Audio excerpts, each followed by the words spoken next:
Question: the hot new thing going around, right? We got Cowboy Bebop live action just came out. We got casting announcements for One Piece live action adaptation. A lot of white people. Got Yu Hakusho coming down the pipe.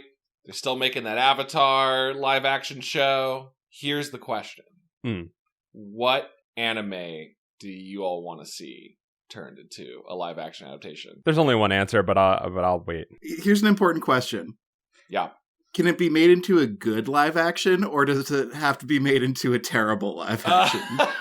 I think you're rolling the dice of fate and hoping you're monkey's pawing it, where you get to pick one and you hope that it comes out good. Hadley, as our guest, you by rights have to go first. I'm sorry. Oh God. Oh jeez. Okay. I was just gonna settle back and wait to hear what the punchline to Paul's setup was. I think, and okay, hear me out. Yeah. This is me inflicting psychic damage on purpose, but I do think Naruto. All right. Because I think it would be a big day for the least sufferable people on the earth. And I kind of want to watch that with some popcorn. I do kind of want to see that. The least sufferable and the group of people that have gotten everything they've ever wanted. Yeah. Some would say those two things are related. You know who needs a boost? Annoying anime fans. Sorry, Naruto fans, but you are, by and large, very annoying. I just want to shout out a blanket apology / fuck you to our friend Matt, who is obsessed with Naruto. I was just thinking of Matt.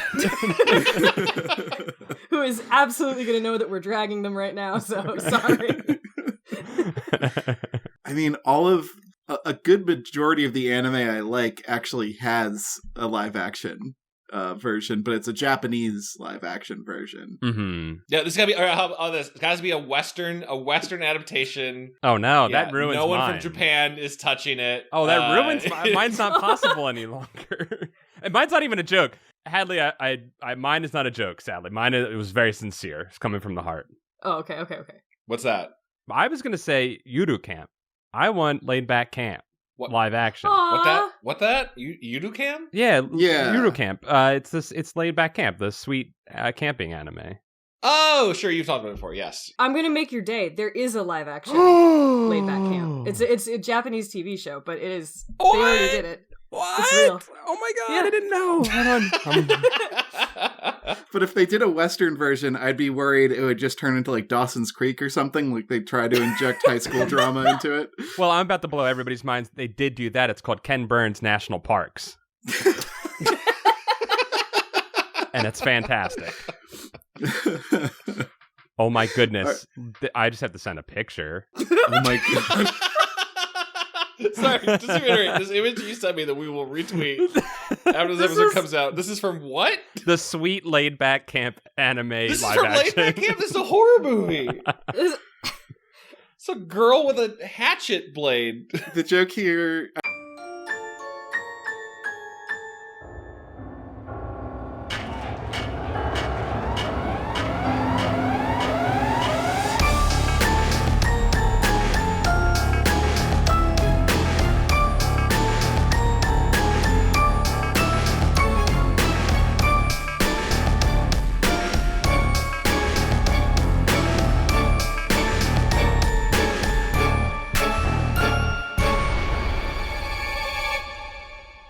Question: the hot new thing going around, right? We got Cowboy Bebop live action just came out. We got casting announcements for One Piece live action adaptation. A lot of white people. Got Yu Hakusho coming down the pipe. They're still making that Avatar live action show. Here's the question: what anime do you all want to see turned into a live action adaptation? There's only one answer, but I'll wait. Here's an important question. Yeah. Can it be made into a good live action, or does it have to be made into a terrible live action? I think you're rolling the dice of fate and hoping you're monkey's pawing it, where you get to pick one and you hope that it comes out good. Hadley, as our guest, you by rights have to go first. I'm sorry. Jesus. Oh God. Oh jeez. Okay. I was just gonna settle back and wait to hear what the punchline to Paul's setup was. I I think, and okay, hear me out. Yeah. This is me inflicting psychic damage on purpose, but I do think Naruto. All right. Because I think it would be a big day for the least sufferable people on the earth. And I kind of want to watch that with some popcorn. I do kind of want to see that. The least sufferable Holy and the group of people that have gotten everything they've ever wanted. Yeah. Some would say those two things are related. You know who needs a boost? Annoying anime fans. Sorry, Naruto fans, but you are, by and large, very annoying. I just want to shout out a blanket apology / fuck you to our friend Matt, who is obsessed with Naruto. I was just thinking of Matt. Who is absolutely going to know that we're dragging them right now, so sorry.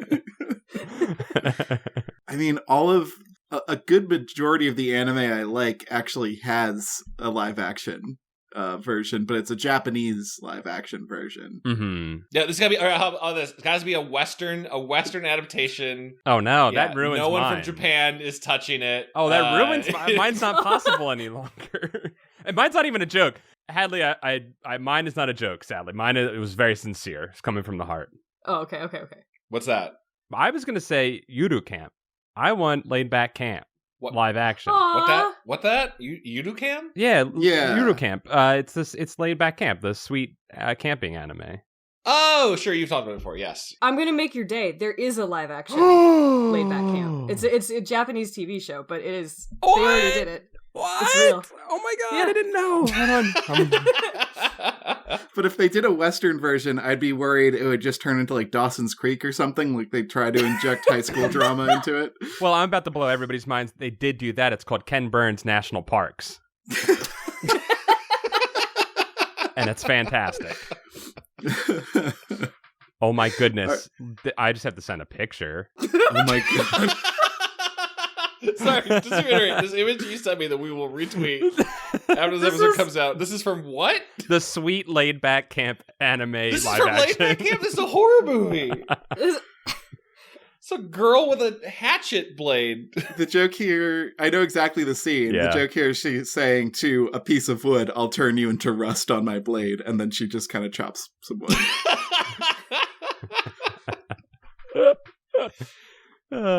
It's a good one. I want that hatchet so bad, though. That's a beautiful blade. There was an Etsy dude who was making Japanese hatchets like that, and he had one left for like $250, and I almost bought it. That's an heirloom quality object. You should definitely buy I know, that for right? $250. I'm looking at one right now. It looks exactly like it. It's beautiful. It is dude, beautiful. I could go to the stupid place at Home Depot and get one for $50. Yeah, but would it The be an stupid heirloom place? quality? The stupid place. Yeah, you know, the Dum Dum Zone at Home Depot that gives you all the knives. They're just handing these things out. They're really just throwing them at you, too. Yeah, if you can catch it, it's free. There are little tags on everything being like, "You must be this stupid to buy this knife." Kevin, what would you do?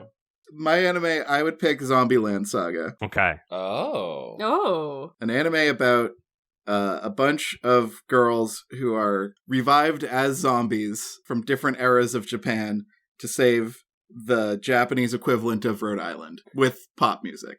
Cool. What- I like that a lot. What is the Japanese equivalent of Rhode Island? Saga Prefecture. Saga Prefecture. It's just a little prefecture in Japan that is not very well known. It's in the country and people are leaving for the cities and Japan has a depopulation issue. Whatever. If they bring it over to America and westernize it, it would be actual Rhode Island. And it would be like, I feel like they would just like resurrect different like boy band members. Like you could have like a 70s soft rock guy zombie and like an 80s like King of Pop style zombie, and like obviously you're gonna have like the NSYNC and Backstreet Boys boy band zombies in there as well. Mm-hmm. That'd be my pick, Zombieland Saga. I like that. Thinking about dumb American things. Is it on me? Is it my turn? It's you, Chad. It's always been you. It's funny. I asked this question and I realized I had no idea. I think I'd go. This is a weird one. Maybe Shin-chan. Huh. But There'd be a lot of butt cheeks. But you do the Western version of it closer to also how it was dubbed in the West, where he's just a a pervy little crude boy.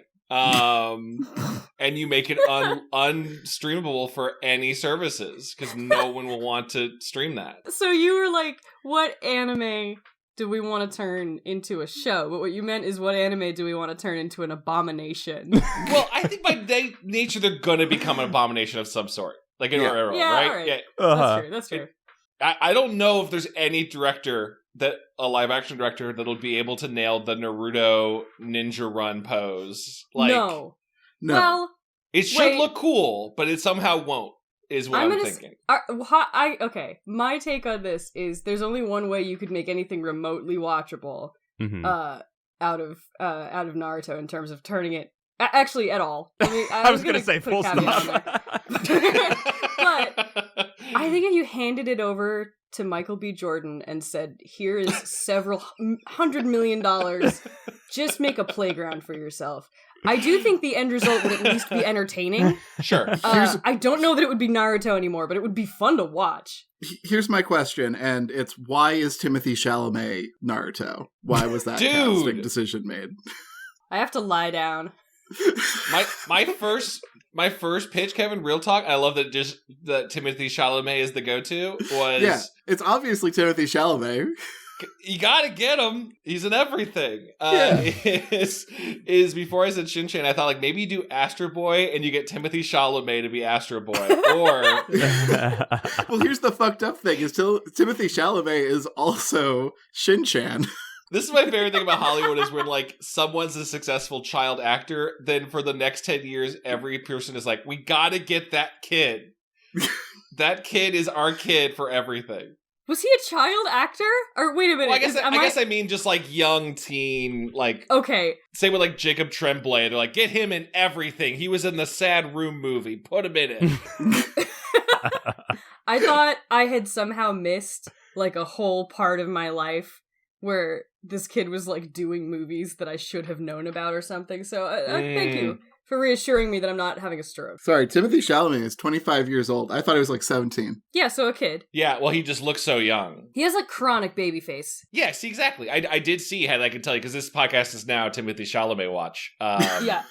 I did discover this week, it's not like I'm just Googling Timothée Chalamet, but I found, maybe I am, that Timothée Chalamet, I thought this was great, used to have a YouTube channel before he was famous. I saw that the controller customization. Yeah, it's like custom Xbox 360 controllers that he would make and like post like mods. That's actually kind of good. Yeah. I can't hate on that. I kind of like that. Yeah, like, I thought those rad. I never found him, like, I always kind of was like, that kid, like, I like Timothée Chalamet, I think he's a good actor, but I always was like, he's probably a dickhead. But then when I found out about the controllers, I was like, all right. You just became a little more endearing to me. No one with a YouTube channel was bad. No one with a YouTube channel has ever been a bad person. And we're in. Welcome to Goosebuds. This is a show where we read children's books and talk about them. Give them the hard-hitting critiques they deserve. Yeah. Coming for you, RL, every time. Today we have a special guest. Welcome, Hadley St. Clair, to our show. Ahoy! Thank you for having me. Hadley, we always ask this of our guests. Have you any experience with Goosebumps? Very little. So I definitely read a bunch of like the original run when I was pretty small and like had my mom read them to me and stuff. And then there was a chunk of my life from, I want to say, age 10 to age 14 where I did not take in any of them. Okay. And that doesn't sound like a lot of years, but in those years, approximately 7,000 Goosebumps books came out. Yeah, And then right at the tail end of that, I got back into like the Fear Street books, which were aimed at like tweens. Yes. So I did read some of those. I read the one about like the witch family and that series about like the modern teenage girl witches. And then I read a bunch of the standalone Fear Street mysteries. The Fear Street stuff, in our experience, is good. That's the good stuff. See, I have a very clear memory of one Fear Street book called The Dead Lifeguard. And that, like, I think that book kickstarted my love of, like, what would go on to become, like, internet horror. Like creepypasta? Yeah, so, like, a lot of the Fear Street books have the exact plot structure of, like, a No Sleep. So okay. I would imagine a lot of the people who wrote early creepypasta were like fans of kind of accessible tween horror. Uh-huh. Which is, I mean, that's just a personal take. I have no idea if that's true, but they just remind me of each other. Paul and Chad, you guys read a few Fear Streets on this show, right? Yeah, we covered it. We're dipping our toes into that darker world. We've also covered the movies with some fun takes on that trilogy on Netflix. This is really the RL Renaissance time right now. Yeah. This is The movies are another thing. That's a whole other thing. We'll leave that to the side. Our beloved episodes Our beloved episodes on the movies. I did watch the movies. I have not listened to your take on the movies, and I'm very sorry about that. But I'm going to be honest up front. I have no idea what you think of the movies. We didn't like them very much. But... I didn't either, but I did keep watching. As it, like, in some kind of hope that maybe there would be a payoff eventually. Similar. That is how we felt. We were compelled. Yeah.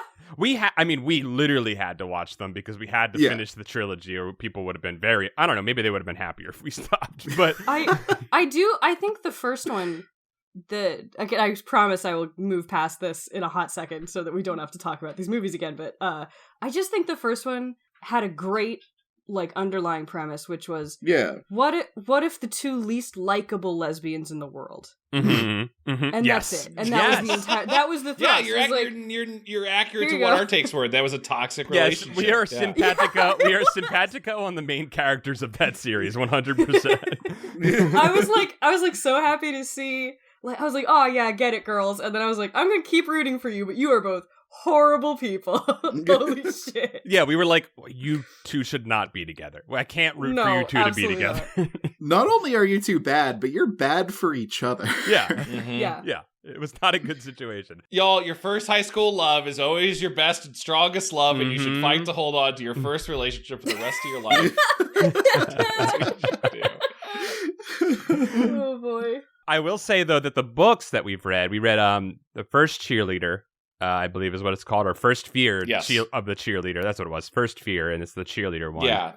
That one was good. And then we read the prank phone call one, right, Chad? Yeah. Yeah, the wrong number. Wrong number. Yeah. I think we had Josie Campbell on for that one. And we'll definitely read more of Fear Street. This is kind of a later, and same with Goosebumps 2000. This is a later era book. I mean, what is like 2000, early turn of the millennia? We were heading into the new age. Well, the misnomer of Goosebumps series 2000 is that so far of all the ones we've read have not been released in the year 2000. This is from 1998. Oh my god, Chad. This was released in 1998. I feel so lied to. Yeah. Wow. I knew that, and I'll get it. Like, I have this in my notes later, but because of the way shit is written in this, I was like, there is no way this was from any later than the 90s, because let me just like as a preview. Yes. On page 22, someone says "big whoop." Yeah. Is that not a thing that people don't say anymore? Should I stop saying that? Oh no, I mean I still say it. I'm just saying that the time at which you would have put it into a children's book is absolutely the 90s. Yeah. When we got to 2000, we were saying "whoopsie doopsie duh." Yeah, we were all saying that. Let's talk about this. Wild. I think this is an insane book. Has anyone said the title of this book yet? Yeah, let's talk about I Am Your Evil Twin. It has a cover that, Hadley, to your point of like No Sleep, I got No Sleep vibes from the cover of that. Sure. Oh yeah. You know, immensely. like it is. Yeah. It's a true horror. That's a true horror. Like this is a genuinely scary cover. Yeah, like probably Jacobus stuff. Typically, it can be scary, but more cool scary, right? This I find incredibly creepy. It's a shattered mirror of a boy's face, and on the other side of the cracked mirror is an alternate evil version with red eyes instead of blue eyes, and a purple shirt instead of a red shirt, and a jaw that is basically Angela from Sleepaway Camp. Unhinged snake jaw doing a Joker face. It's doing the scariest part of Hereditary when he looks into the window or the glass and sees his own reflection do something else. Scariest part of Hereditary done in this cover and in this book. Before Ari Aster, you're a hack. You ripped this off. That was the scariest part of Hereditary for you.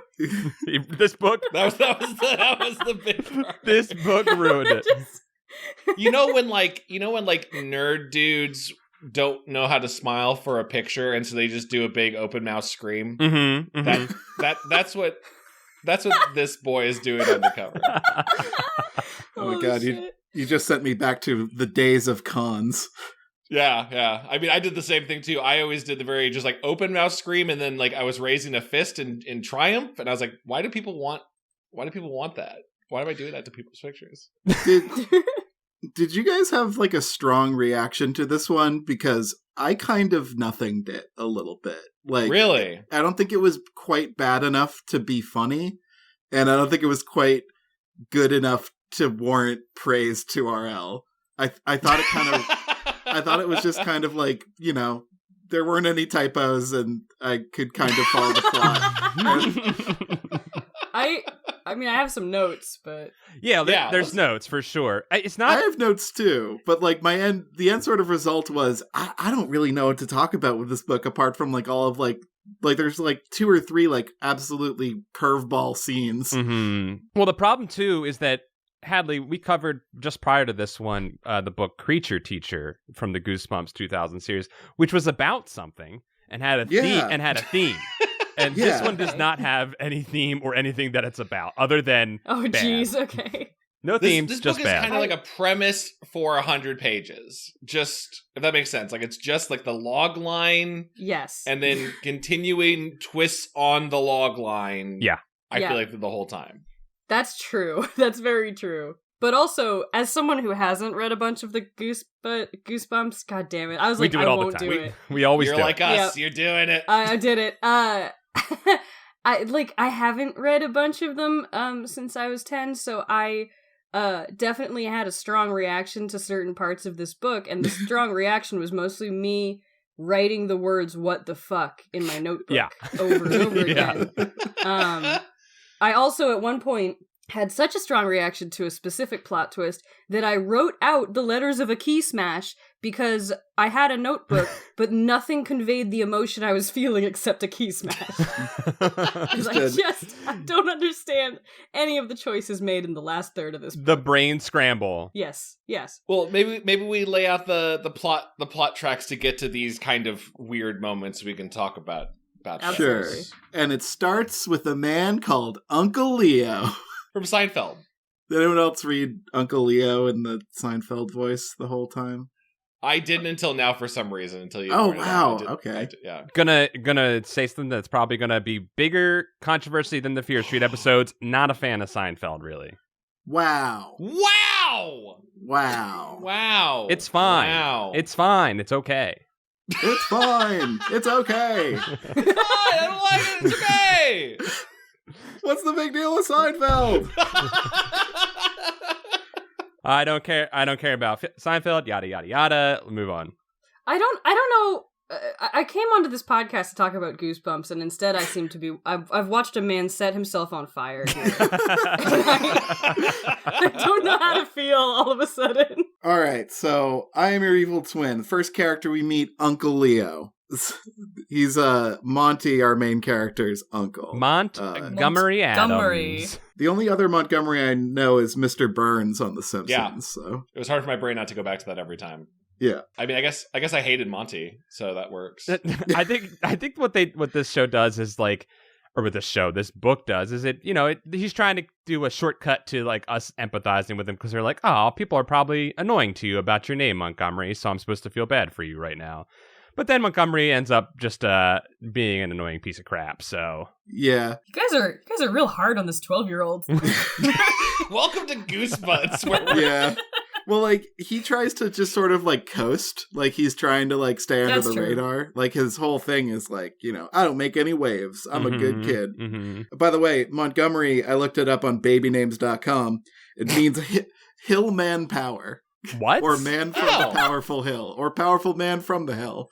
The powerful hill man, huh? That's some big dwarf energy right there. I gotta be honest. That's true.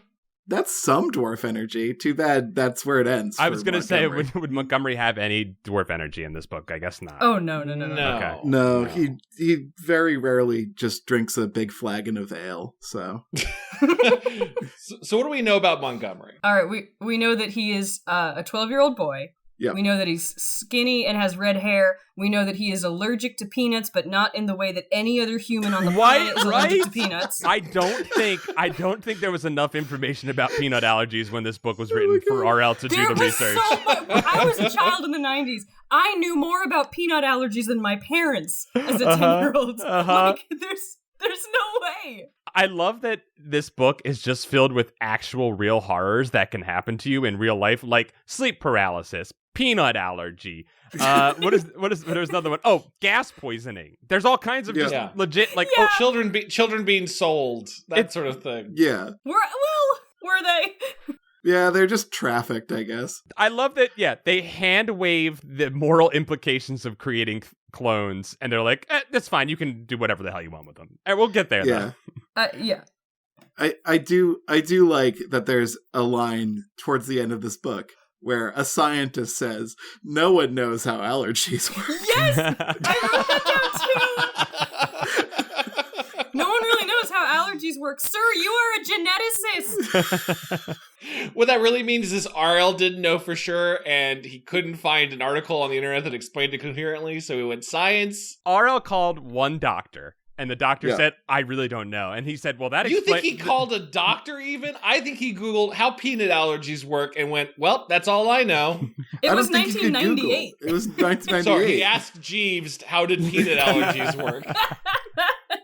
Monty's mom is a zoologist. Which is code for absent. Yeah, she's studying orangutans, right? I guess. Well, she's planning to. Yeah, she's planning to go to the jungles of Borneo to study orangutans. Which seemed like enough details, like, well, that's going to pay off somehow. Nope, not at all. Right? Yeah. This book had so many red herrings that it got to the point where, like, they were tinning them and just selling them in bulk. There were so many red herrings in this fucking red herrings, book. just bulk. Hadley, did you feel as if these were like post-production red herrings, that like the book was written and then it went back and then they were placed into it? I have a literal note somewhere in my 4 pages of notes that I took on this 125-page book. Somewhere in there, I was like, I feel like an editor brought this back and was like, there aren't enough twists in here. And R.L. Stine was like, fine, fuck you, I'll show you a twist, and then wrote like 11 of them, none of which work. It's unbelievable. Every single one of them, you read them and you're like, well, there's a setup, you can like feel them being, they're just so manufactured, it's ridiculous. There's one twist in the entire book that I like, but we can't talk about it because we haven't talked about Cousin Nan at all. All right. So Monty has a cousin, right? Nan is not a niece. Yes. Yeah, not a niece. That'd be a different thing. A cousin named Nan that he is really fond of, and is sad that Nan is going to be gone all summer. Mm-hmm. And I guess they're just emphasizing that they share a lot of things in common. Mm-hmm. And early on, Monty has a dream that I guess maybe actually set something up where he just has a dream that a man is using a scalpel on him. Kind of creepy. It's another true. It's part sleep paralysis, part waking up in the middle of a surgery. Again, another true life horror in this book. Genuinely scary, and if the book had kept that tone, it would have been a good book. Mm-hmm. Mm-hmm. You can't just keep a tone. You can't just have a consistent tone throughout a work like that. In this economy? I don't know. Like twists, you got to keep throwing tones in there. Yeah. I just want to say, before we go any further in the plot, I just want to say, one of the notes I wrote on page 5 was, my guess is this is going to be like that one Batman animated episode with Poison Ivy's clone family. I wrote that at page 5. I was please, I think. Please explain. Yeah, I don't know that episode. There's a Batman animated episode where Batman spends the whole time trying to figure out what is going on with Poison Ivy because she's acting like a normal housewife. Meanwhile, people around town are like disappearing. And he like follows her home. It seems like she has like a husband and children and a normal life. And he's like, what the fuck is going on with Ivy? It later turns out that her family is plant clones. And then the twist at the end is that Ivy is also a plant clone. So in fact, the entire like plot that Batman was unraveling was just like one side experiment that Ivy was doing. She wasn't even there. That's sick. I love that. And I wrote like somewhere in the beginning of my notes, like, you know that one Batman episode? I'm just saying. Just saying it feels like it. Welcome to reading Goosebumps books where you typically guess the entire plot within the first 10 pages. Yeah. I was proud of myself. That's I very figured good. out a plot meant for 10-year-olds, and I needed a win, So that was it. Yeah. One significant thing is Uncle Leo has a lab in his house where he doesn't allow the kids to go in because he has dangerous experiments in there. That obviously is going to be a reveal later. Surprising no one. To the red herrings thing, we're expecting that, right? Like we in most Goosebumps books, whenever there's a mad scientist character, they have their thing that they can't go into. And then we have him prick Monty with a pin early on in the book as another red herring to make it seem as if they're really painting him as this this evil character, right? Yeah, and they have this weird power flex that Uncle Leo does to Monty where he calls him Montgomery every time. Yeah. Oh yeah. Mad dogs the hell out of him. It's like, hey, I've kind of told you I like to be called Monty, and you're kind of just trampling over that. So this really sets a tone for our friendship. I do like that there is some even if it's just to be destroyed later, which I knew that's what was happening, but I do like that Monty and Nan have a nice sort of friendship going on. Yeah, Nan is a reverse foil. She's not even a foil. She's just a amplification of what Monty is about, right? Yeah, she's she has friends. She introduces Monty to her friends, and they go rollerblading together, which is a cool kid thing to do in the 90s. Did anyone else notice that rollerblade was capitalized? As it should be, the official sport. I was so curious about why that was. Yeah, our rollerblade, is that a brand? Is that like a Kleenex situation? Is that what we're dealing with here? I don't know. Maybe. You met my grandfather, Don Rollerblade, and he invented rollerblades. Holy fucking crap. Rollerblade is a brand. I didn't know that. Wow. Whoa. Wow. Okay. That doesn't seem right to me. That sounds wrong. What is the... Wait, what do you call them? Inline skates. Inline skates. Oh, yeah. It is. About that. It is inline skating. Well, that's why, because no one likes that name, right? Because it sucks. Y'all created it up there in New England. It's West Lebanon, New Hampshire is where rollerblade is from. Oh, don't y'all us about New Hampshire. Hang on. We do not own New Hampshire. Hadley, you're like fresh off the boat from New Hampshire. The boat? the hour drive south that I did, in a boat. Yeah. Yeah, I did live up there for a few years, and I can tell you definitively it is a different planet than Massachusetts. It's weird as hell in New Hampshire. Anyway. So rollerblades. So Monty is introduced to Nan's friends, one of whom is Ashley, who Monty has a crush on. Her personality is rollerblades. What else?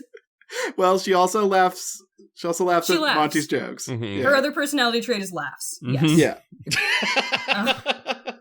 But it's so rare that a kid in a Goosebumps book is allowed to have a crush that I'm almost going to give it a pass in this one. Where is that real? Yeah, that's fair. Yeah, romanticism is there's not a lot of romance in these books, and if there is, it's never reciprocated, really. Most of the time, it's the kids have not gone through puberty yet or have affections, and then we, the hosts, are like, they totally have a crush on each other. Like, no.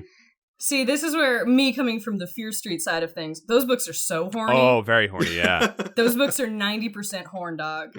So I guess I have lenses on for this. Yes. Yeah, it's a little different. Well, I'll be honest, if Nan and Monty had a crush on each other, that would be interesting on multiple levels. God. Oh. Well, she's already his cousin. That's bad from the start. Yeah. In the Midwest, second cousin's okay, all right? It's allowed. They're not second cousins, they're first cousins, Chad. Well, we'll find out. It's more than that. All right, so they go to middle school together. Yep. In Miss Ekstat's homeroom, which I wrote a note, that's a hell of a name to give an extra character. Ms. Ekstat. She sounds I don't know. Her name is mostly the word ecstatic. It felt real to me for some reason. I feel like I had that's like a teacher I could have had in Catholic school. It's too dumb of a name to be made up. It must be real. Yeah, it's yeah. You couldn't stumble upon that name by accident, it felt like. Really? I thought he just flipped to a page in the dictionary, picked a word, and then changed some letters. Yeah. Yeah, and also Monty's receiving boons too at the beginning of this too for his hero's journey. What is it that his uncle gives him? Yeah. His uncle gives him like a reflector holographic pin, which thing. does not come into play. Like another red herring. Yeah. Yeah, is that supposed to be no, that's not the blue dot thing from later. Okay, No. all right. We need to keep I don't going think into so. this. That's weird. There's so many just like loose threads. Yeah, it's a magical boon that is never used. Wouldn't it be great if like Galadriel had given all of the hobbits and everyone gifts and then they never came into play later? They're like, Sam, here's the brightest light from a dying star. And he's like, great, thank you. I'll put this on my mantelpiece. And then we never see it ever again. Mhm. I mean, I think RL would probably be a pretty good DM because he sets up all of those little things and he's like, maybe one of them will go off and my players might not notice. They might just be happy to have a good time. We, as the players in his game, would be like, what's about this pin? He's like, all right, I guess we're doing a quest about this pin now. Yeah. you all fixated on it. Yeah. RL is a DM who knows we can't talk back, essentially. So Monty's got a crush on his cousin, and he's No, Chad. I can't put that in the podcast. Why? I'm not advocating crushes on cousins. I'm saying Monty's got a crush. Chad, you're on his the only one cousin. we He doesn't know what to do More about it. specifically, have a crush on Ashley, whose personality is rollerblades. and laughing.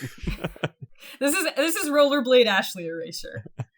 By the way, just to distract from Chad's cousin thing, they are going. Don't put it on me. They do go to Taft Middle School, which is fucking hilarious. And because our president Howard Taft had a crush on his cousin. I gotta see if You don't know if that's true or not. You gotta Google and see if that's a thing. I have no idea if that's true or not. It could be. Might It was be. the olden times. It was old. Yeah. Don't look it up. I was trying to see if there was a Taft Middle School in Pennsylvania. It looks like the only ones that I can find are like San Diego and Oklahoma. By the way, this takes place outside of Philadelphia, which I think is the first. Mhm. And it's just so you all know, you might not have been checking into this. I was checking to see if he was using real areas, and Mortonville is when he starts to describe certain like actual like area details, like distances and such. He is accurate. He is far more accurate with his location details than he is his peanut allergy details. That's so weird. Props to you, RL. That's where all the research went. I feel like we haven't even gotten into the main plot of this book. Go ahead, Gavin. No, Take we us- have take us not. through it. No. And I'm also about to jump back a little bit because there is a plot point where he eats a donut and throws up. And it's because donut was cooked in peanut oil, and he is allergic to peanuts. Which, like, hold on. Okay, this is inexplicable to me. They bought these donuts from a local donut shop, and the donut shop printed "made with peanut oil" onto their white plain bag that they deliver them in. I know I'm nitpicking here, but that does not fucking happen. Yum Yum Donuts, a local chain, does not have the money to put their made with ingredients on the bag. Paul, I don't want to break your heart right now. Yum Yum Donuts is in LA too. It's not a local chain. Oh. It's a national chain. I didn't know that. Wow, I thought Yum Yum was. I think because you also shattered my own thought. I thought Yum Yum was a California chain. God damn it, Yum Yum! Stop pretending like you're in our neighborhood. Wait, so they could have like mass-produced bags. I If they guess. changed. I'm with Paul. They wouldn't put unless that was like their whole thing, right? Mm-hmm. If they fried their donuts in peanut oil, that seems so specific to me. Of like that would be their entire like brand. They would have like a Mr. Peanut, but not a Mr. Peanut on the bags. They'd have because it's expensive. It is. I feel like you have to advertise the fact that there are peanuts in your product because a peanut allergy can be very deadly. Unless you're this kid. Unless you're Unless this you're In kid. this case, it's just a mild inconvenience. His body takes care of it instantly. His body just rejects it for him. Okay, the thing that I can't get over with this is that not only is it like not a real peanut allergy in any way, it's also a plot relevant not real Incredibly plot relevant. Which of all the stupid shit to happen in the first part of the book, why is that the relevant thing? Yeah. Let's get back to Taft Middle School, and we get the first hint that something strange might be going on when Miss Xstat is like, hey, remember where I told you to sit last week? Go sit there. And Monty is like, I don't remember where you told me to sit. And she's like, stop goofing around. That's a really rude thing to goof about. And again, another true horror of memory loss is being introduced into this book. He was in California the previous week. Yes. Is the thing. He wasn't even in the same state. Right. So she couldn't have seen him. Physically impossible. Ruh-roh. So Ruh-roh indeed. And then he is good at piano for 12 paragraphs. I counted.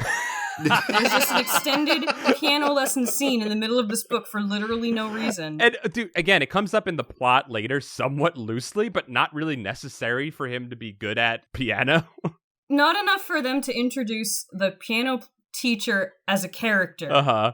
12 paragraphs of Leo playing piano by himself, like at a lesson, and then be like, all right, now we're moving on. It's literally just the most obvious 2 pages of filler. If there was a scene later on where you do the cliche, right, where like Nan has a gun and she's pointing it at both Monty and his evil twin, and she's quick, you guys both play Heart and Soul, and whoever plays it better, I'm not going to shoot. I mean, Chad, she does that with a donut later on. Yeah. I guess she does. This is literally the trope, but with donuts. But that would be so much better if like eat the donut, freshman. If Monty's piano playing was the thing that saved his life, that would be a trait or a skill he has that ends up helping him in the long run. Mm-hmm. There's no order to the universe in this book. There's no moral to be had. Things just kind of fucking happen. Right. Right. And things continue to just kind of fucking happen when are we at Ashley and Monty getting a little flirty with the art supplies? Yeah. We are. Yeah. Well, did we get to is that before or after? Yeah, all right, you're right. Yeah, because this is where he does some acrobatics in this scene, which are incredible. He does some bullshit in this scene. Well, yeah, actually he does. Is it this do one? Some acrobatics, but not yet. Yeah, okay. Because Kevin, please describe this art. This yeah, let's do with, the with meet our, cute. with Yeah, our supplies. Me? Yeah, Yeah. please. Okay. He's in. Sorry, I just didn't expect. All right. Yeah, he's in art class, and he's doing papier mache with Ashley, and he's like trying to pick a project to do. Ashley's making a mask, which I assume is the mask that she puts on to get through her day-to-day life. And cope. And this is Ashley's expression of herself as she tries to figure out who she really is coming into adulthood. I really just laughing in rollerblades? No, because if I may, yeah, we find out very shortly that Ashley has a third personality trait, which is bitch. Yes. Damn. Because Monty, like the little clown he is fucking around trying to make her laugh, and then spills a bunch of paint all over literally everybody's art. Mm-hmm. Which I read this scene like 3 times trying to figure out the logistics, and I came to the conclusion that he would have to have like whipped that jar of paint across the room. Yeah, he's going hard with like they're having playful little cutesy banter, and he just whips it. He goes nuts. Also, the paint is in a glass jar, which any teacher on Earth will tell you they are not supposed to have as part of their middle school art supplies. Like, absolutely not. Because a kid might eat the glass jar? No, because you didn't break them. It's just like this idiot. It's a liquid. Just put it in any other container that doesn't break. It's very simple. Yeah, so Ashley is a betrayer.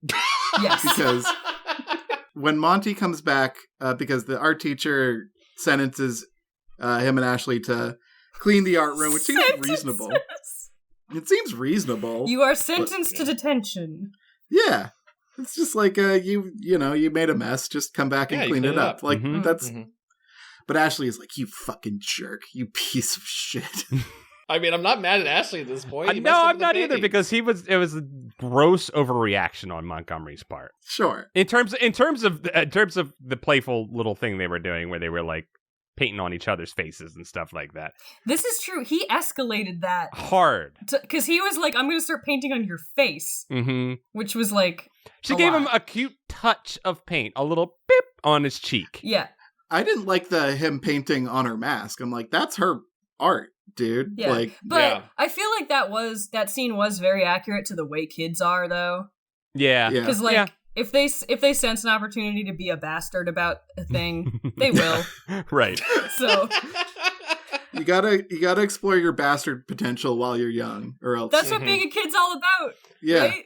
Yeah. I slashed up a kid's binder in shop class with an X-Acto knife Damn, at 12. Hadley! So I had the Monty vibe going as a kid. I had that. Hadley, I've been really scared of you. Slashing up someone's binder. To be fair, he had been wrecking my little cardboard house nonstop. Oh. So I think maybe I was more the Ashley in this situation because I snapped finally. You had to retaliate. Yeah, like you were being pushed. You got pushed too far. Just like we were getting graded on that cardboard house. Yes. You know? Yeah, that was your life. That was your life this kid was messing with. I was building a beautiful home for my family.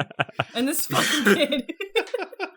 It's extremely funny to me, Chad being afraid of middle school Hadley, because middle school Chad would have been twice the size of middle school Hadley. But I'm picturing middle school Hadley with just like a box cutter, just like air stabbing, just like just doing slashes. Mm-hmm. Like, I must befriend middle school Hadley or die by their hand. If it makes you feel any better, I was the biggest dweeb on earth as a child, so I don't think anyone could be afraid of me for anything. Well, you're in good company here. Dweebs unite. I should also say, in addition to being a bastard to Ashley, yes, Montgomery is also being a bastard to the trio of bullies that are near him. Well, who are also being bastards. So it's bastards all the way down, right? I mean, those bullies are also dweebs because they're making a volcano, which is like the dumbest science project paper mache stupid thing to make. I'm sorry. You know, but in art class. Yeah, in art class. But you know what? I would have done the same thing because all I wanted to do was go home and play Final Fantasy VII. So, like, I did not give a shit about that. I'm here to do my work and go home. And I gotta save Eris. She needs to be saved. Yep. I gotta say, I'm with RL on what the fuck do you make out of paper mache? Like, do you make like an egg or like a mask or like your hand or a cone? Because those are your options. those are the 5 shapes. Yeah. We did globes. I distinctly remember the thing where you paper mache around a balloon. Oh, yeah. And you're making like a map of the world, but it always comes out kind of egg-shaped. Yep. I'll be honest, I'm getting like spine chills just thinking about paper mache again and how gross that whole process was. I loved it. Not to be like we shouldn't teach art in schools kind of guy, but what? I just want to say we could have like learned how to like, retile a bathroom floor or something. Sure, and it would have served us better than the paper mache stuff we had to do. If I could paper mache my house, sure. If I could like stucco a wall with paper mache, I'd be like, well, at least it's going to pay off. Yeah. Applicable life skills. Got it. Yeah. I'm just saying, I don't know too many artists who use paper mache, and not too much paper mache on Etsy is all I'll say. Right. All paper mache were giant globe-shaped projects that would end up taking place in my attic because it doesn't feel right to throw them away later, but I have no purpose for this. So I guess this paper mache globe will go into my attic until I die. Yeah, fuck paper mache. I'm coming out against it. Damn. I'm just saying, I'm 31 years old. If someone came to me today and was like, do you want to spend the rest of the day making a paper mache globe? I would be like, more than anything. More than anything in the world. If I could just not be responsible for any of the actual shit and just be responsible for making a paper mache globe, I would do it. Just saying. That's fair. I miss it. So Monty finds out that while he comes back to clean it up, the art room has been trashed even more. Mm-hmm. And Ashley says, yo, Monty fucked this shit up. Yeah. Monty's like, I didn't do that. There's no way I have an evil twin. She narcs hard, and Monty feels betrayed, even though he was being a bastard, as we said earlier. He feels betrayed, and Ashley keeps saying she saw him do it. She saw him perform the act of destruction. Yeah. Yeah, Monty, the dunce he is, did not read the title of this book, and thus is totally unprepared for the situation. Kevin, I was thinking about this earlier. This is an instance where maybe a slight little bit of subtlety in the title of the story, RL, like would have been nice. Just like a little mystery box. You know what I'm saying? Counterpoint. Okay. The title is actually at least a little bit clever in the way that it actually comes in later. True. Because Clever? it's not, well, no, not clever, but it's different. I don't know. It's not the thing you're thinking when you read the title. Right, absolutely. So, RL has stated that he starts with the title, and then he builds the story from that. That makes so much sense considering the ending of this book, which we gotta, we gotta fucking hit fast forward. There is so much meat to get through. Yeah. And we're only on art supplies. So Monty's like sees, I'm with you, Hadley. So Monty at one point even sees what he is sure is a doppelganger staring at him during class outside the window, which in a horror movie could be, you could do an It Follows where it's very scary. It's the Hereditary scene. This is the Hereditary scene where he's looking at his own reflection and it begins to act differently than what he has in his head. And that is fucking terrifying. Then he does a full fucking leap and roll through the window. That's the only way I could imagine it. Out the window. Animal. What? like an angry cat. He jumps through the window. Yeah. That I have that in all caps in my notes. He jumped out the window. And this is like, so the clone had jumped out the window previously. Right. And now Monty's jumping out the window. What is it about this kid that every iteration of him is like, oh, I see a window, I jump? It's parallelism, Hadley. It's parallelism. I want to roll it back to our piano talk. Give him tumbling. Yeah. Have his skill be tumbling. He likes to. He's a tumbler. Make him do a vaudeville performance. My name is Monty, and I'll do the hell of a cartwheel. Yeah. Hello, my baby. Hello, my honey. Stop. RL would love that shit. RL, retroactive, if you would like to rewrite this book, there you go. New plot point. Yeah. Anyways. Okay, so Monty then is like, hey, maybe I have gotten a glimpse at the title of this book. And he goes to Uncle Leo and just kind of, I feel... This is great. Almost weirdly too far of a step. He goes, hey, Monty, do I have a twin? And Leo, instead of going like, yeah, Uncle Leo, right? And instead of Uncle Leo going like, no, I mean, why would you think that? He just goes, yeah, you do. Yeah, here's this earth-shattering secret that my mother, or your mother and me have decided to wait until your 13th birthday for some arbitrary reason to reveal to you. Here's the fucked up part: is this is a smoke screen to cover Uncle Leo's own ass. Mm-hmm. True. Like, True. It is a lie. He uses this family secret. Well, yeah, it's like it's a true revelation that he's using to like deflect from the crimes against humanity that he has committed.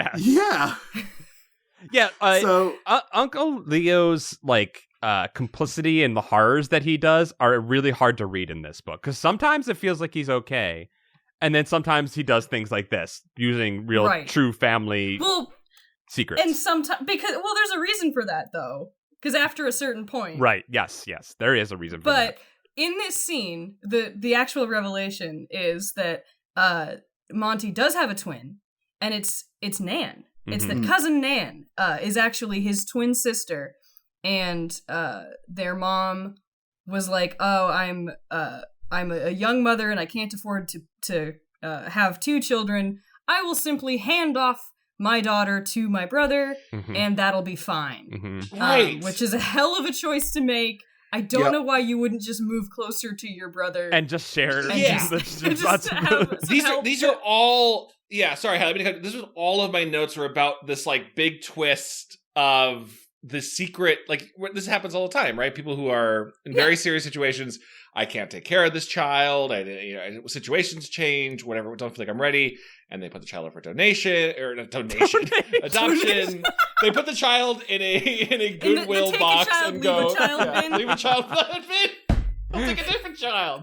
Or the next person that came by who needs an extra child. Oh, sorry, it's really dark. Like that's a lot. I'm just picturing like one of those like plastic like pools you get for kids when they're 3, and there's just a bunch of kids just sitting there outside a grocery store. But you're totally right.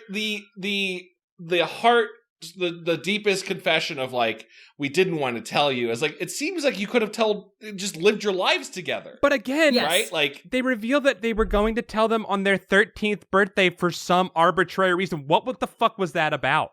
Why were they waiting until they were 13? What was it about 13 that they were like, this is going to be the time that we tell them? I also like that Nan points out later that they have the same birthday. They probably should have guessed. That's something to talk about that. They have okay. Nan says a series of the craziest shit I've ever heard in this in that scene because she starts with, and I'm quoting directly. Mhm. It explains a lot, like why we're both good piano players. What? Mm-hmm.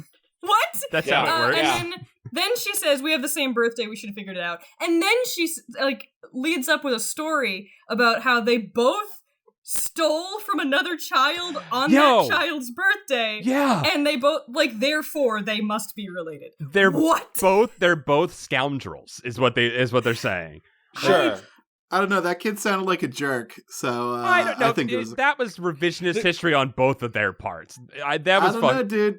Could have been a cool crime. If it had been like, if this, not to start fixing this book already, but if it had been a thing of like, oh, Monty's original mother gave both children up and they went to different homes, that would make more sense to, and then they, Nan and him found each other or whatever. That would make more sense than like the mother going, well, I can't afford both kids, so Monty is the firstborn, so I keep Monty. Even though that means what? One came out of the vagina a few minutes earlier, which is crazy. Anyway, that's a whole other thing. Do you think she flipped a coin? Maybe. A firstborn means you're the first one out, right? That just literally means like you had a few more minutes of air, he's which 10 is minutes crazy. older. 10 minutes And older.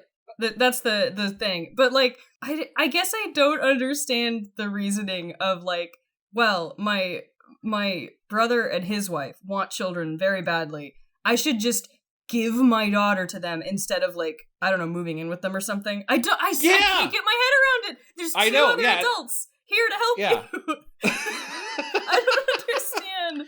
Yeah, they live in a giant house with extra rooms in it. Like, what's the problem Just here? move in. 5 extra rooms. Okay. Yeah, it's a wild time. And Hadley, I'm assuming that's the twist that actually got you, right? Well, it didn't. Yeah, I mean, like, I wasn't like floored by it or anything, but I was just kind of like, all right, that's kind of a sweet, just interesting development for the characters. It's nice, it fits in the plot. I didn't mind that one. Yeah. At all. As wild as that twist is, it doesn't like solve anything for Monty because there's still a clone of him running around doing stuff. Yeah. And I think we're about at the recital. Yes, we are. Well, yeah, we're at the series of things that go on around the recital. Yeah, he gets beaten upon by the bullies that he screws over earlier at one point, which is another true horror. Oh yeah. Yeah, he gets an ass kicking. Another 1990s trope. Yeah, just getting beaten up. I think that happens before the recital, right? It does, yeah. It happens before the Nan reveal, I think. Oh, wow, okay. But it doesn't really matter because those bullies never show up again. No, it's completely unnecessary ass kicking that happens. Yeah. Yeah. So, his ass is kicked for kind of a good reason, I guess. He did ruin their art project. He was a bastard. Yeah. I just want to say he did wreck their art project, and they had been working on it for a week. Those bullies could have been artists, but instead their dreams were dashed, and now they've become just, roaming gangs. Now they're all going to be stuck in Mortonville, Pennsylvania. really Monty's kicking Hitler out of art school moments. So let's talk about this recital where Monty is like, oh, I forgot my sheet music. Like, that's the only thing you needed, Monty. Mm-hmm. Yeah.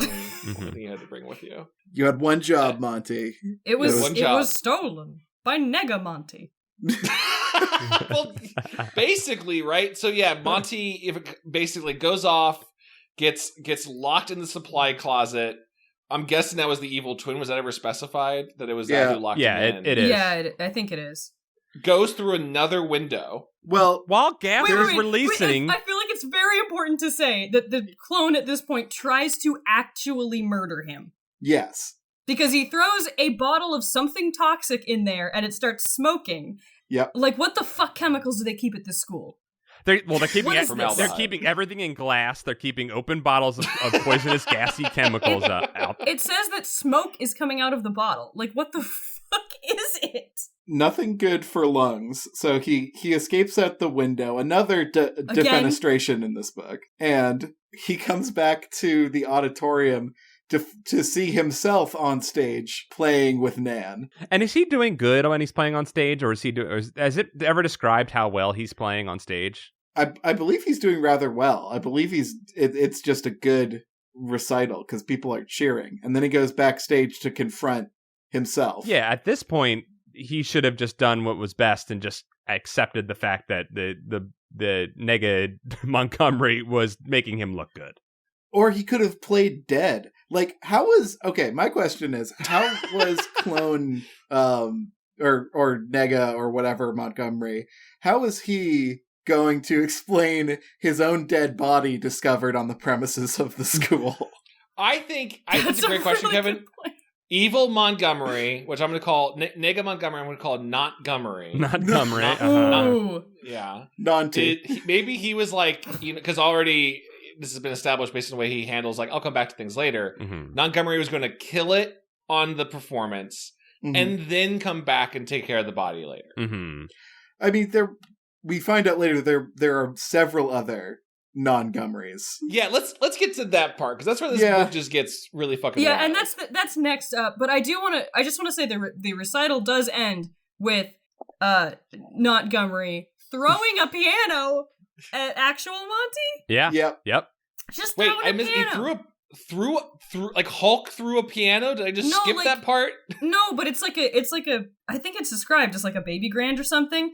And Jesus. a 12-year-old boy manages to like shove the piano with enough force to send it like flying at Monty. I think we're told later too. We're giving no explanation as to how he can do this, but I think we're told later that he does have at least an inability to feel pain and is extremely strong. Yeah, they have super strength. Yeah, they have super strength. This is true. Yeah, but it's just like nuts that this. Like, no one reacts to that except for Nan going like, why'd you do that? And I'm like, wouldn't any adult in this room be like, holy shit? Yeah, reacting. You're calling a security guard at the very least. This is the same kid who they just saw do a full somersault through a window a couple days earlier. Yes.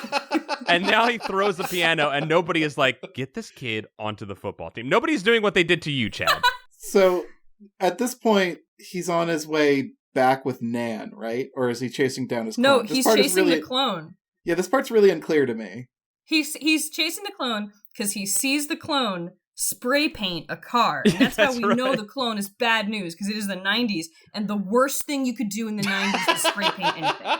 And then he does that thing from the Calvin and Hobbes stickers where he pees right on the car. Yeah. He spray painted a peeing Calvin onto the car. Oh my god. The ultimate. He did a crime and then a copyright infringement crime. Yeah. Fuck. Banksy over here. He spray paints Monty loves Ashley forever or something like that. With a 4, which is also, he doesn't care about grammar, so that's also a crime, of at least in the 90s. Nobody cares about grammar in this book. The English teacher doesn't know what a proper noun is. Dude. I'm not going to get into it because we don't have a lot of time. But there's a scene in this book where an English teacher doesn't know what a proper noun is. I'm with you on that one. I think it's wilder that R.L., a celebrated writer of fiction, also does not know what a proper noun is. Proper nouns, peanut allergies, they're a mystery to him. No. Well, we're going to buckle in then, because in terms of shit that R.L. Stine doesn't know, we are about to reach a crest. You could fill this book with shit R.L. Stine doesn't know. And boy, did he. It already is. So Nan and Monty follow evil Montgomery back to Uncle Leo's house, right? Mm-hmm. Yes. They go into Uncle Leo's lab. They go in and immediately there's 4 Montys in front of them. Yeah. And then Monty's like, oh shit, there's 4 of me. The clones restrain him. And then Uncle Leo is like, I guess you two have to die now. Mm-hmm. And at that point, real Monty, yells hi-ya in real life while karate chopping a clone. Yes. Yeah. And because Hadley's saying it, that's not made up. I'm not real. Making this up. I know it sounds like a bit. This is in the book. Then there's a chapter cut.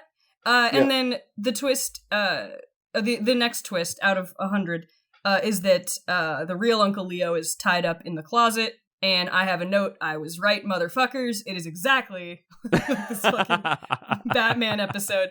But the upshot of this is that the scalpel dream was real, and it was evil Leo taking a skin sample with a scalpel. Yeah, What the Yeah, I know, it was grabbing him. crazy. It's Yeah. really fucked up.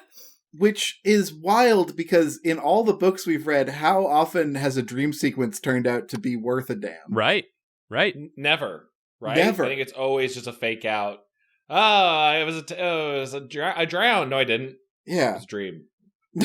It's always just like a weird tone piece, like the tentacle spaghetti monster thing. Oh at man, the beginning hentai of monster from last book. Oh Yeah. And like, What It's the just- fuck? yeah, man. It's That's a tease to check out the last episode, Creature Teacher. I guess I gotta listen to the most recent episode because I did. What? Yeah, we should have shared that with you Okay. as like a little amuse-bouche for this book. We should have given you that. Okay. So they're in the closet. Uncle Leo is like, all right, I cloned myself. And then Mhm. my clone somehow created 4 clones of my nephew without me noticing in my own lab. yeah. Right. And question. Okay. Not to get too weird into it, but why Monty? Yes, Why this little boy? you're right. Yeah. I don't know. You'd think clone Nan or clone both of them, Yeah. but no, we clone Monty only. There's this weird fixation on Monty that is like, I don't know why a bunch of wee-woos were going off in my head of like, I don't know what's going on, Uncle Leo. This feels weird. I feel like Clone Leo is sexist. I feel like he picked Monty because he was like, I need a bunch of strapping lads to help me with it. And he didn't want to clone himself again because he, the evil clone, was like, well, I turned out evil and I don't want my clone of a clone to betray me.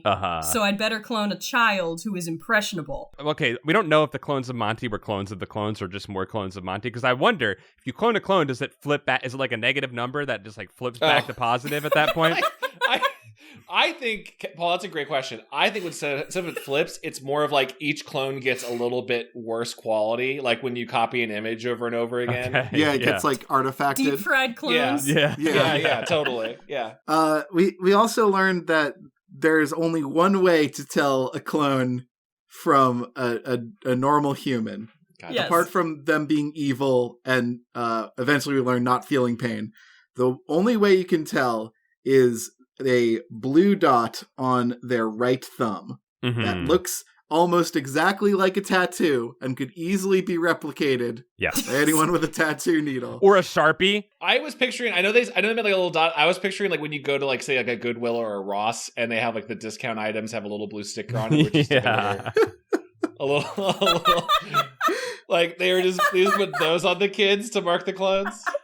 It's like a school book fair where there's like a yellow, red, and blue sticker. That's a little, yellow sticker books are $2. Blue sticker books. Yellow's a double clone. Okay, as a warning to the listener, this is where this book goes from 0 to child slaves really quick. Yeah. Mhm. This is the point at which we are told that that Clone Leo is using the Monties as slaves. Yep. Yes. And immediately after, who wants to handle my favorite twist in the book? Does anyone else have it? I kind of think you should. Yeah. If it's your favorite Alright. twist, Yeah. I think you should get to Hadley. This is my favorite thing that happens in this book. Okay. Which is, so at a certain point, Monty he distracts the clones and Nan escapes. And Yeah. that's actually the most normal scene in the entire book. And later, Nan comes back with help in the form of, they're described as Leo's old college roommates, Yes. who are actually like black ops. They're human traffickers. They're human traffickers. I am quoting directly from the book. They've set up a special lab in South America. Soon the clones will be far away. What Listen. the fuck? These Yeah. are CIA spooks that are involved in the Colombian cartels. I think Monty is not Monty. Sorry, I think Leo is like, because he's already violated the Geneva Convention by creating human clones. Yep. So I'm being serious. He's in his own basement, violated the Geneva Convention. I think he's like, like part of some elite Black Ops team or whatever, and he just called up his old buddies and is like, I've got more children for you to take away to the special children lab in South America, which is, you know, a country according to R.L. Stine. When I think South American Black Ops Child Lab, I obviously go straight to, like, Nazis. Like, this is a Nazi, like, so saying boys from Brazil. This is some sort of weird cloning it's like or something. We're dealing with a... This is where not Monty's, sorry, I keep doing it. Leo's failed mistakes go to die. Literally. These roommates, they are used to this shit. This is the 80th time Leo has pulled some shit like this. They don't shut it down. They just go, oh, we'll take these clones off your hands. Thank you. Yes! They are so calm! We'll take these fresh boy organs off your hands. Little evil boy blood never did you any harm. If they had said early on, like, Monty, there's not much to Monty, kind of an unassuming kid, but boy, his liver is the best liver in the world. Strong organs, always donating blood, freely giving out his blood. So... one of the clones manages to trick Nan because they tattoo a blue dot onto Monty's thumb so that they can't tell original Monty from the clone Monty's. Mm-hmm. And one of the clones, the smartest one, I guess, tells the stolen choo-choo train story to Nan. And Nan's like, oh, well, that's got to be it, because I only told that story to one person. While Monty's like, no, he must have overheard. Oh, no, we're still in Monty's perspective, so we know that original Monty is now being human trafficked to, I guess, the nearest harbor in Pennsylvania. This book is insane. Yeah, there's a canal somehow in, like, nearby that they are taking them to, where there's a ship, which makes no sense to me geographically. Yeah, I guess they were going to ship them out on the Delaware, I guess. Like, Paul, did that make geographic sense? Or... At this point, with children being shipped off to South America, I was on board for whatever RL wanted to do. I wasn't asking any more questions. Monty manages to trick the other clones, who are not too happy about being human trafficked. He manages to trick them into arguing amongst themselves by saying, aren't you upset that your name's Montgomery? Don't you want a better name? Don't you want to choose your name? They're like, yeah, we do. And then he manages to get them to work for him? Like, what was that scene? He throws down the emotional smoke bomb of, don't you hate the name that you were given? I know, because I hate my name and you're me. Mm-hmm. And they're like, yes, we are Monty. And he's like, you're going to get it eventually. Yeah. And then they start arguing over who gets to be what name.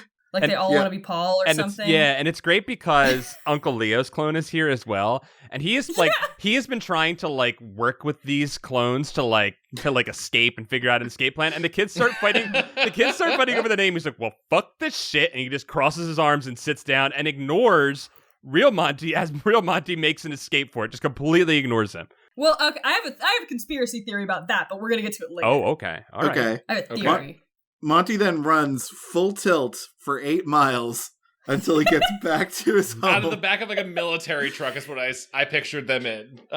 Which he like smooth talks one of the, like, CIA guards that have been left behind to, like, protect the clones in there. Well, the guard didn't know what was in the truck, though. Oh, the guard didn't know. The guard didn't know it was kids. The guard was just following orders. Yes. I assumed that was one of the roommates. I had no idea that. Okay, so that was a separate. They have a full-on operation here, huh? Yeah, this is why I think there's like government black ops people. Wow. I think there's something deeply wrong going on here that the book is just not going to address. They're just going to gloss over that. Like, what did R.L. Stine know? What is he trying to tell us? But this has to be code. It makes no other sense. He's trying to get a message out. So they killed the real R.L. Stine in 1998. He was going to be too deep. I actually heard that the next book in the series is him apologizing for faking the moon landing. Damn it. So Monty runs back to Mortonville, gets to his home, and now we have a perspective shift. Bum, bum, bum. Never happened before in a Goosebumps This is book. wild. And I read books, but I don't think my brain was capable of understanding what was happening here. I was truly confused. I did like a quintuple take. I had to read that page. Yep, same. A couple times to be like, what on earth is happening here? Yep, because same. we have, I think there have been perspective changes in Goosebumps before, but it was like, Have there? now you're an alien child or something like that. I don't think there's been anything quite like this. This was Okay. the severe shift like this. I'm glad he's trying like an artsy style like this. Mhm. It just feels like a throwing shit at the wall moment for RL. But Mhm. like Because I we've kind- already because the next scene is them doing another proving to Nan which one is the real Monty, which I could argue why you'd want to have the audience be on the side of Nan, so she doesn't know which one is, we the audience don't know which one is saying which. Uh-huh. Yeah, But he already just wrote a scene where the real Monty from our POV is arguing that he's the real one and loses. So it's like crazy that both exist in this book, I guess. Mhm. To me. yeah. I do want to make a note before we go too far. Just we were asking, how they were going to ship these children out to sea. I did look it up. Mortonville has the fun Lord of the Rings fact: Brandywine Creek runs through the area. Well, you can take that all the way to the Delaware, which you can take out to the sea, baby. Oh, give the kids a bunch of Brandywine for their trip. Wait, oh no. Straight pipeline from the Brandywine to Naziville, South America. Anyways, go on. Okay, so the test this time, from Nan's perspective, is she has both Monties eat a donut. Because the allergens in the peanuts and the donuts will make the real Monty puke, unless that's a clone trait. Yeah, why wouldn't it be? Yeah, if they're exact clones. Well, no one knows. Yeah. We don't know how allergies But work or genetics. This is where Uncle Leo, the geneticist who violated the Geneva Convention by cloning himself, says, quote, "No one is sure exactly how allergies work." Yeah. And that's how that's explained away.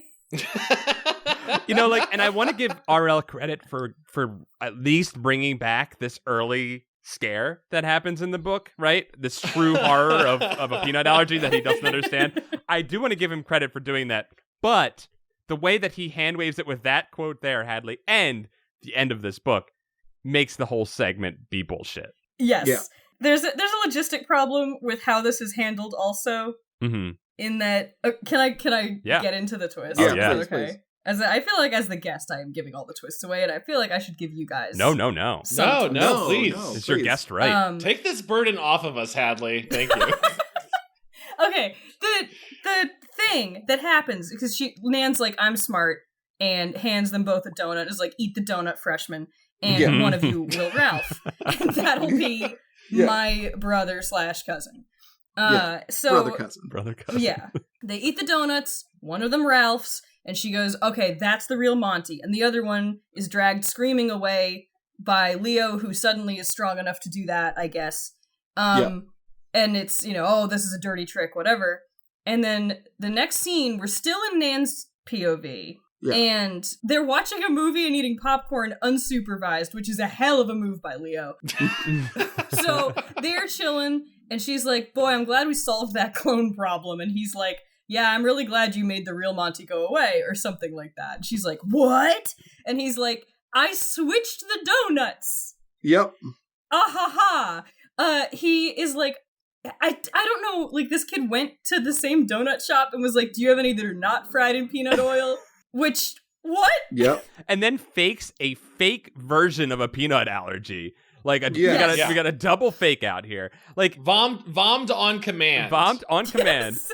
And leaving other real Monty, true Monty, confused as to why he's not vomiting from the donut he just ate. Yes. It's truly astounding. Truly astounding. Like the 4D chess that Clone Monty is playing is incredible. How did Clone Monty get away from real Leo and Nan long enough to go get auxiliary donuts? And how did he know? And how did he know that regular Monty was going to show up, and thus was constantly vigilant and prepared for the moment that he would show up, so that he could swap the donuts out, knowing that Nan was going. Yeah, Evil Monty's been going down to the local Yum Yum every day.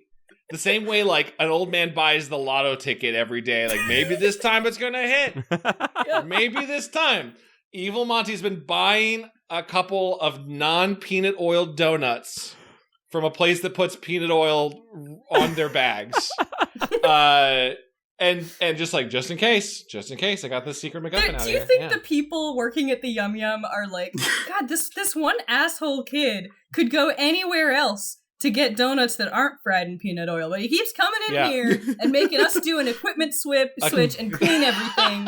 We had to clean out the oil in the fryer, and his jaw's always hanging unhinged, and it's just really annoyed.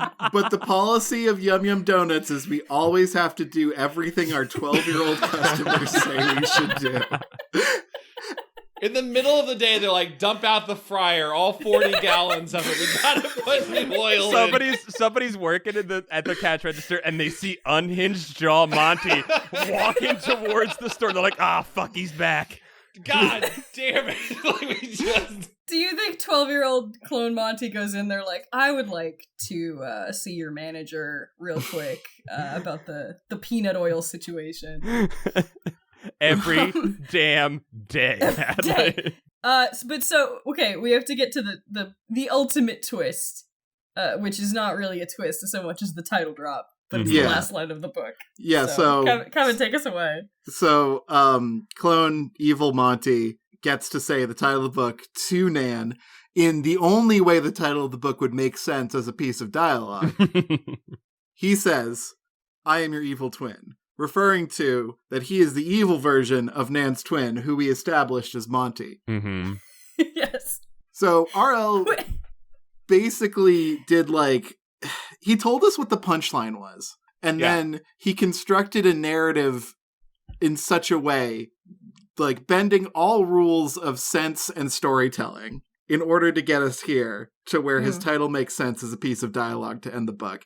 And then I feel like he just high-fived himself for 45 minutes after this. Yeah. Mm-hmm. Yes. Hey, you know what my favorite thing is? I'm going on Reddit and I'm reading Reddit/r/funny. God, I love Reddit/r/funny. And and then the punchline is the title. Mm-hmm. And then I read the whole rest of the joke. I'm like, oh, you told me the punchline. That's my favorite. It's my favorite. That's not even a good anecdote to share to slap on this. RL wrote towards this title. He wrote towards it at the very end and got us there. Mm-hmm. I think, my take on the way this title worked, I think this screams of he had the idea for the evil not twin saying the line, "I am your evil twin" to this girl.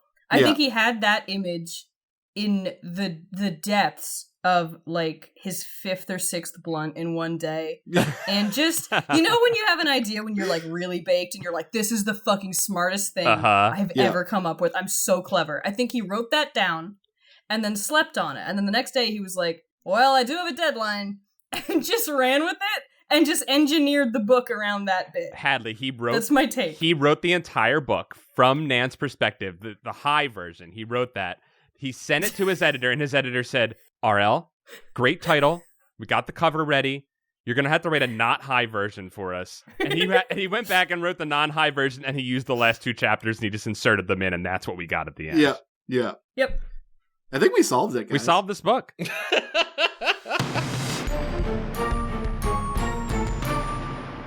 Well, that's been another episode of Goosebuds. Hadley, thank you so much for being on our show. Yeah, thank you, Hadley. Thank you for having me. If you want more Hadley content, you can listen to the 2nd season of Pretend Friends, where Hadley is our fantastic DM. They also have a Patreon if you want to go support them directly. It's patreon.com/HadSt. Is that right? Or that sounds correct. Yeah, it's probably something like that. Sure. I don't know. I'm not if you just Google me, it'll happen.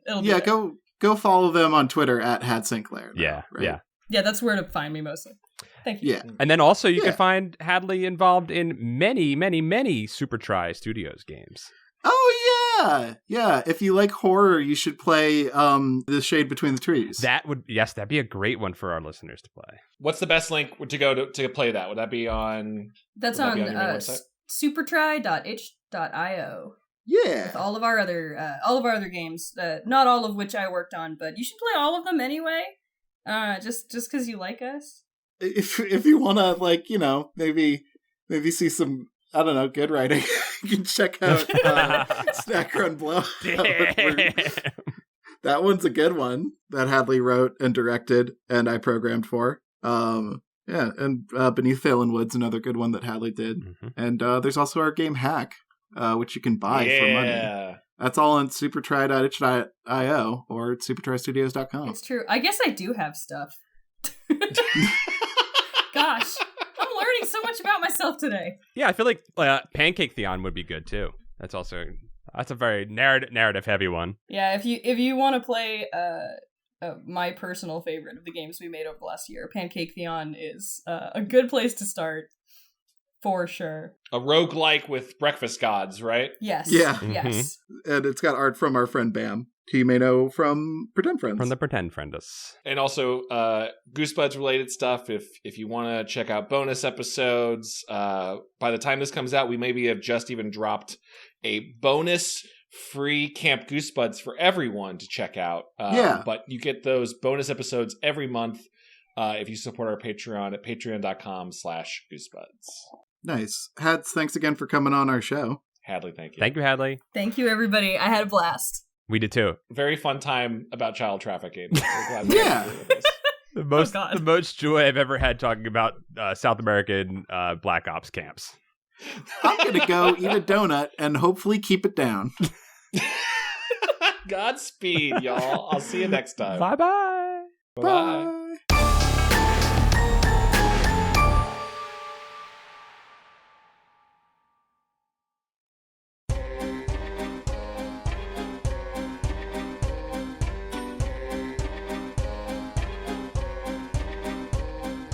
This episode of Goosebuds is brought to you by our wonderful Patreon supporters. They are in the Book of Names, starting with Stefan Jive Turkey Kuwabara, Hollis Hornbeak, Cameron Murphy Audio, Michael McDowell, David Cron, Josh Robertson, Mickey C, Nathan Dolezal, Kelly C, Mike Lanteri, Buddy Morrill, Ailcade, Mel Dipson, Jim Greaves, Zang Keith, Afsheen, Deggy McSteggy, Dango Twist, Brian Wells. Yes, Andrew, I, Zenticles, am just a pile of chill cephalot arms. Thank you for asking. I'd go to a Chili Octopus restaurant, though. That sounds Chili, I thought it was chili cephalot. I was like, that sounds really good. Low Belly Hate Me, Stealth Bates, Joseph Miranda, Patrick Reynolds, Scott Colopy, Robert Moon, Jason Crooker, John Keaty, Clay Castle, Miguel Pardo, Christina Doling, Third Sergio, Gaff, Matthew, more Paranoia Shop. I'm so sorry. You're not going to get any. Aw, Sniggy, Reinfected, Maddie, Ishak Arifin, Gregory D. Warren, Alan Saylor, Cody Redfield, Bradford Coulter, Aiden Alexander Dice, Jar Jar Slinks, Justin Wagman, Chosen One, Cardboard Walk. Levi Than, My God. Up and Champ. Jonas Engman. I'm still blown away that it's Levi fan. I know, right? Sorry, Jonas. I've walked all over yours. Alicia Grafe. Maloyster. Carl. Hey, Broccoli. Pause for a second. I think I gotta get something off my chest. I love Paul. Oh, Aww. I love you. The John D. and Catherine T. MacArthur Foundation. Elusive Koala. Yanni Markovina. Trent Davis. Joe. Brooke X. Jesus Christ. Christian Van Schieber. Drew Applegate. Jonas Blotterman. Jeremy Lowe. Brian Hobgood. Zach Connor. Patreon_donator Kamayo. Joe, open quotes, spooky digital ghost, close quotes, Tierney. Tom Whittam. Paul Grasso. Trans rights. Taylor Dierks. Joe, regular name, Scott. Andrew Jadzak definitely has some questions about Lord Cornwallis. Are they just a big fan of corn? Do they support the Mo? Yeah, it gets cut off. I wonder what MO means. A monarchy. Lord Cornwallis was a general in the Revolutionary War on the side of the British. I had to do a report on him when I was in third grade. Wow. Andrew. Wow. Andrew, I think we know what you said, but you could finish it up next month, please. What if he was going to ask do they support the Maloyster? Who knows? We got to find out. We all next support episode Maloyster. of the Book of Names. Speaking of Lord Cornwallis, Carson Birkenbean, Murph EP, Trendy Moron, Vincent Modica, Luke Knoodles, Tap and Tickle Bean is your new best friend. Aw, Goon Cahoots, Hugh Bolin, Zambambino, Snesh Chalmers. Sean Minogue, Wormtown Glen, Wiggle it. John Pigeon Hat Barber, Chip Handsome, Matt McClellan. Nathan Remick, Divaldi, Alex Moon. The Robotic Dog. Sarah Kemp, Tanya Turtle, Chili Dish Gambino. Reed Steubendeek, Brett, Joey Evans. Carewise Gamgee, Adam Yagoofed, One Jalapena.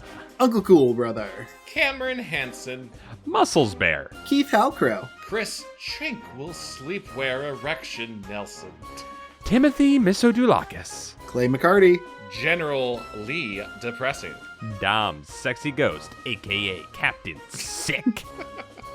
Matthew Stevens, Parker Lee, Yeah. Ben Bohan, Ham_boat, More like Ken Burns' Pee with Mom War documentary. Am I right, fellas? every time you coming out for Ken Birds, I do love that one. That's very funny. Raymond Hernandez, Flemily, The Crowfens. Matthew Sutton. Dan, Baz Garrettson. Hey, Eric. It's going to be all right. You're doing a great job. Keep it up, Eric. keep it up, you're doing it. Jeffrey Owen Cahy, When Dragons Rule. ooh, Lee Wood, Kelsey Kinnaman, Jonas N. Boldson. Calamity Carl, Jeremy